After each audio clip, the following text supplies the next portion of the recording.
میرا نام آمنہ ہے۔ میں لاہور شہر کی رہنے والی ہوں۔ میرے والد برتنوں کے کارخانے میں مزدوری کرتے تھے اور اتنے ہی پیسے کماتے تھے کہ گھر کی روٹی بھی مشکل سے پوری ہوتی تھی۔ ہمارا مکان بھی کرائے کا تھا۔ یہ تو اللہ تعالیٰ کا کرم تھا کہ مکان مالک بہت نیک اور شریف آدمی تھا۔ کبھی اس نے کرائے کی وجہ سے جھگڑا نہیں کیا تھا۔ وہ تو الٹا کبھی کبھار ہماری مدد بھی کر دیتا تھا۔ اللہ تعالیٰ نے اسے بہت نوازا تھا۔ اس کے اور بھی بہت سے مکان تھے جو کرائے پر دیے ہوئے تھے۔ ہم صرف 2 بہنیں تھیں، ہمارا بھائی کوئی نہیں تھا۔ میری بڑی بہن کا نام کلثوم تھا۔ جب میں 16 سال کی ہوئی تھی تو میں نے میٹرک پاس کیا تھا۔ اس کے بعد سے میں گھر میں ہی بیٹھی رہتی۔ میری بہن کلثوم کی شادی بہت پہلے ہو چکی تھی۔ وہ ہمارے گھر سے آدھے گھنٹے کے فاصلے پر رہتی تھی۔ وہ گھر میں اکیلی ہوتی تھی۔ اس کا میاں آئل فیکٹری میں کام کرتا تھا۔ وہ صبح جاتا اور رات کو گھر آتا تھا۔ میری بہن اس کے ساتھ شادی بالکل بھی نہیں کرنا چاہتی تھی کیونکہ وہ کسی کو پسند کرتی تھی، لیکن اس سے پہلے کہ وہ یہ بات بتاتی میرے والدین کو کسی اور سے پتہ چل گیا۔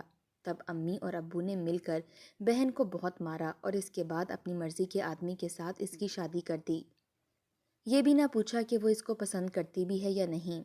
شادی والے دن میری بہن کلثوم خودکشی کرنے والی تھی۔ اچانک میں نے اس کا ہاتھ روک لیا اور کہا کہ خودکشی نہ کرو، یہ ہمارے مذہب میں حرام ہے۔ بہن رو کر چپ ہو گئی اور پھر میں نے یہ بات امی کو بھی بتا دی کہ کلثوم نے اپنے پاس زہر چھپایا ہوا ہے جو یہ شادی کی رات کھانے والی ہے۔ امی نے پھر سے اس کو بہت برا بھلا کہا اور وہ زہر بھی اسے چھین لیا۔ میری بہن ایسی ہو گئی تھی کہ جیسے اس کی جنگ ساری دنیا کے ساتھ تھی۔ اپنے شوہر کے سامنے تو وہ کچھ بولتی نہیں تھی، اس سے بہت ڈرتی تھی، لیکن ہمارے ساتھ وہ بات کر لیا کرتی تھی، مگر اب ہمیشہ عجیب باتیں کرتی رہتی تھی، ہمیشہ جلی کٹی ہوئی باتیں کرتی تھی۔ مجھے تب بہت خوشی ہوتی تھی جب میری اماں اور ابا مجھے کہتے تھے کہ تم کچھ دنوں کے لیے اپنی بہن کے گھر چلی جاؤ۔ میں ویسے بھی اپنے گھر کے ماحول سے بہت تنگ تھی۔ ہمارے گھر میں کچھ بھی نہیں تھا۔ بہن کے ساتھ میرا ٹائم بہت اچھا گزر جاتا۔ جب اس کا پہلا بچہ ہوا تو اس کے بچے کو سنبھالنے والا کوئی نہیں تھا، اس لیے میں 1 ماہ کے لیے اس کے گھر چلی گئی۔ میں اس کے بچے کو سنبھال لیتی تھی۔ میری بہن کلثوم کی حالت بہت زیادہ بری تھی۔ ڈاکٹر نے کہا تھا کہ یہ بہت کمزور ہے۔ میری بہن اب بلا وجہ بات بات پر ضد کرنے لگی تھی۔ اس ضد میں اس نے 3 دن تک کھانا نہیں کھایا تھا۔ جب اسے لگتا تھا کہ میں بھوک سے مرنے والی ہوں تو پھر کھانا کھا لیتی تھی، اور وہ کچھ اور بھی عجیب حرکتیں کرتی تھی۔ وہ اپنے شوہر کا خود ہی نقصان کرتی تھی اور پھر کہتی تھی کہ میں نے تو یہ نہیں کیا، اور اس کے لیے وہ قسم بھی اٹھا لیتی تھی۔ اسے کسی بات کا بھی ڈر نہیں تھا۔ وہ کہتی تھی کہ جو میرے ساتھ ہونا تھا وہ تو ہو چکا ہے، اب مجھے کسی بات کا بھی ڈر نہیں۔ جس آدمی کو میں کھونے سے ڈرتی تھی وہ مجھ سے چھین لیا گیا ہے، اور وہ تھا جس سے میں محبت کرتی تھی۔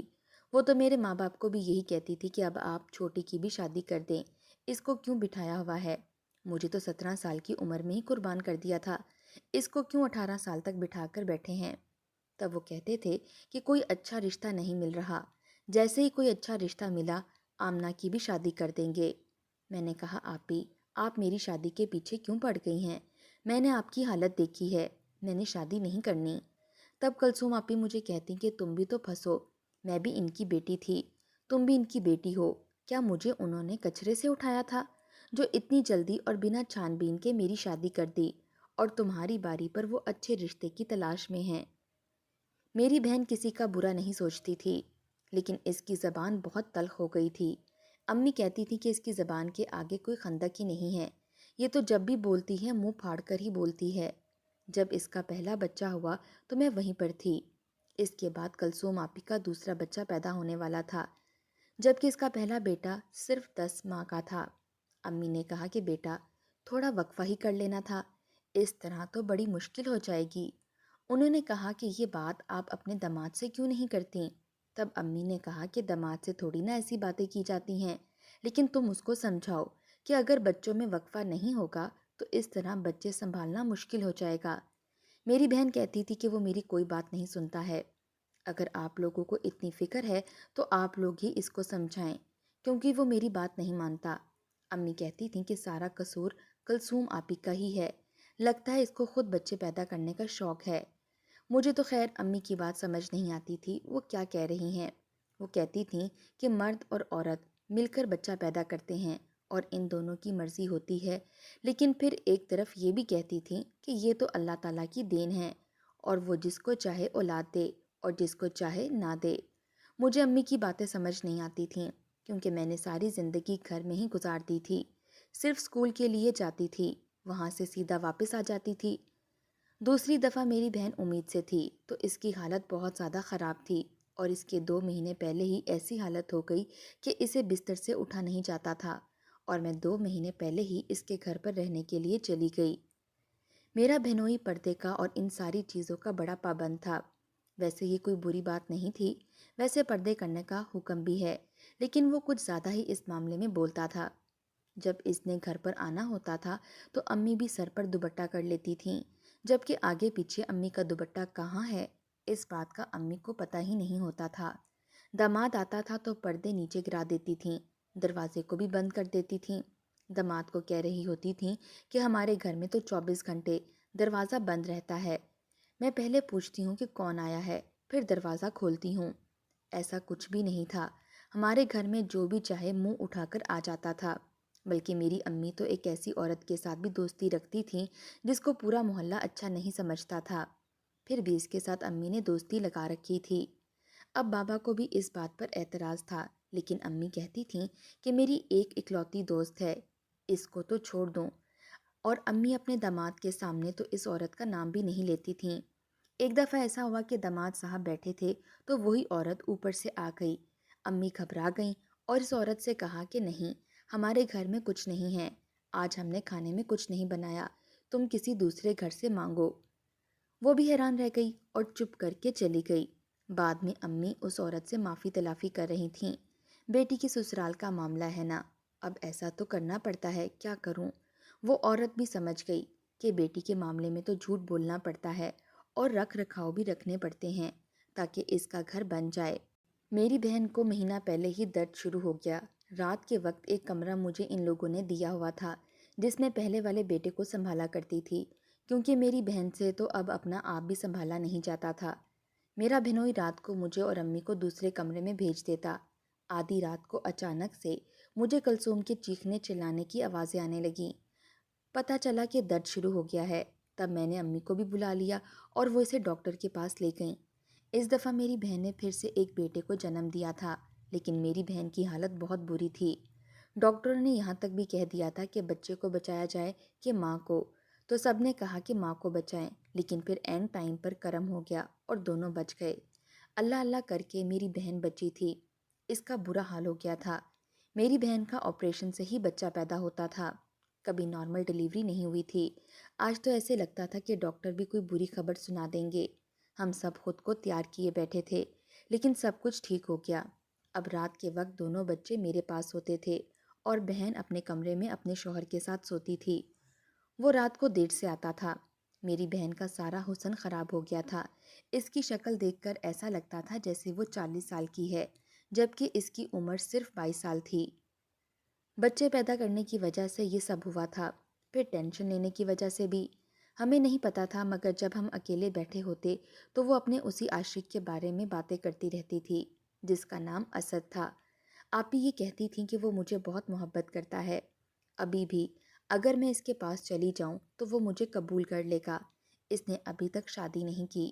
میں نے کہا تمہیں کیسے پتا اس کے بارے میں، تم اس کی خبر کیسے رکھتی ہو؟ تو اس نے کہا کہ اسد نے مجھ سے وعدہ کیا تھا کہ وہ میرے علاوہ کسی سے شادی نہیں کرے گا۔ میں نے کہا کہ اگر تمہارے شوہر کو پتہ چل گیا تو پھر کیا ہوگا؟ کہنے لگی کہ زیادہ سے زیادہ کیا کر لے گا، مجھ پر ہاتھ اٹھائے گا، مار ڈالے گا، کوئی پرواہ نہیں، وہ تو پہلے بھی مجھے مارتا رہتا ہے۔ میں نے کہا کہ بھائی تم پر ہاتھ اٹھاتے ہیں کیا؟ اچانک میری بہن اپنی بات سے مکر گئی اور بولی کہ بس میں نے غصے میں کہہ دیا تھا، وہ تو مجھے بھی پتا تھا کہ میرے بہنوئی مارتے نہیں تھے، کیونکہ وہ اللہ والے بندے تھے اور عورت پر ہاتھ اٹھانا اچھا نہیں سمجھتے تھے۔ عورت کمزور ہوتی ہے اور کمزوروں پر ہاتھ اٹھانا بزدلی ہے۔ ایک دن رات ہوئی تو دونوں بچے میرے پاس تھے۔ اب دو چھوٹے چھوٹے بچوں کے ساتھ کون سو سکتا ہے؟ پہلا بیٹا تو پھر بھی سو گیا، لیکن چھوٹا بچہ مجھے بہت تنگ کر رہا تھا، جس کی وجہ سے مجھے بھی نیند نہیں آ رہی تھی۔ تھوڑی دیر کے بعد بہن کے کمرے سے مجھے عجیب و غریب قسم کی آوازیں آنے لگیں۔ میں سمجھ گئی کہ کیا ہو رہا ہے، چپ کر کے بیٹھ گئی